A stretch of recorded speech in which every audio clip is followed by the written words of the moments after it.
Planets and forces. To work our way into understanding the Laplacian paradigm for describing change, it is useful to contemplate the alternative. An example is provided by the motion of planets in the solar system, which has historically been a fruitful source of physical insight. Most of us know the story of Ptolemy and Copernicus. Ptolemy, an Alexandrian astronomer of the 2nd century, developed a geocentric, or Earth-centered model of the solar system that remained the state of the art for over a millennium. Copernicus, a Polish astronomer of the 16th century, put forward an alternative, heliocentric or sun-centered model. This upset a number of people who prefer to think of themselves as living in the center of things. But both Ptolemy and Copernicus based their models on the geometry of circles. And as a result, both needed to be wickedly complicated in order to fit known astronomical observation. To model planetary orbits using nothing but circles, the orbits had to be individually offset rather than sharing a common center. And the planets did not directly move on the main circles themselves, but rather on smaller circular epicycles centered on the main circles. The situation was greatly simplified by 17th century German astronomer Johannes Kepler. He accepted Copernicus' displacement of the Earth in favor of the Sun at the center of the solar system. But Kepler's true outside-the-box insight was that, as awesome as circles undoubtedly are, there are other shapes we might contemplate for planetary orbits. He suggested that the orbits are ellipses, and in one fell swoop eliminated the need for epicycles and related complications entirely. On the basis of data that had been painstakingly collected by his mentor, Tycho Brahe, Kepler put forward 3 laws of planetary motion. First, planets move on ellipses with the Sun at one focus of the ellipse. Second, the orbit of a planet sweeps out equal area in equal times. Thus, planets move more quickly when they are closer to the Sun, more slowly when they are farther away. Third, larger orbits have a longer orbital period. In particular, the square of the period is proportional to the cube of the long axis of the ellipse. This relates the orbits of different planets to one another.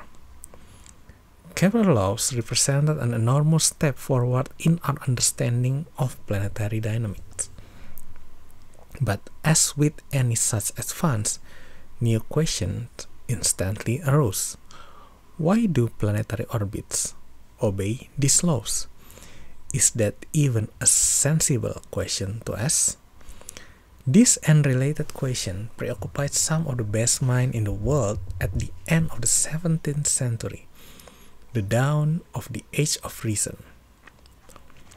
Inspired by work of Galileo and Descartes, natural philosophers trained their sights on the field of mechanics, the general study of motion and how it is produced. With the new understanding that momentum is conserved and straight-line constant motion was a natural state of affairs, it was important to understand why objects would ever deviate from straight lines. The obvious answer was that they were acted on by some kind of force, but at first it was somewhat obscure what counted as a force and how forces actually operated. It is not that different from Aristotle's concept of violent or unnatural motions, but with a different idea of what constitutes a natural motion. For Aristotle, it's natural to be at rest, while in classical mechanics, it's natural to move at any constant velocity. An important step forward was made by Dutch physicist Christian Huygens. Imagine tying a rock to a string, then swinging it in a circle. You will feel the rock pulling on the string and you have to pull back to keep it in circular motion.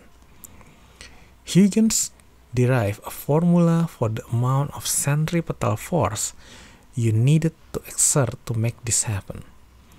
He also proposed the wave theory of light, invented the pendulum clock, and discovered Saturn's moon Titan. It was a heady time. This isn't the same as planets moving around the sun, but the basic similarities were evident. In England, the Royal Society was founded in 1660 and soon featured such thinkers as experimentalist Robert Hooke, architect Christopher Wren, and young astronomer Edmund Halley, all of whom became friends. Hooke had suggested in a lecture to the Society that planetary motion could be explained by a gravitational force stretching from the sun and decreasing with distance that gently nudged the planetary trajectories away from the straight lines. But Hooke wasn't fully comfortable with mathematics and he wasn't able to build this idea into a comprehensive system. He would spend time in coffee shops, a popular innovation of the day, discussing the matter with Wren and Halley.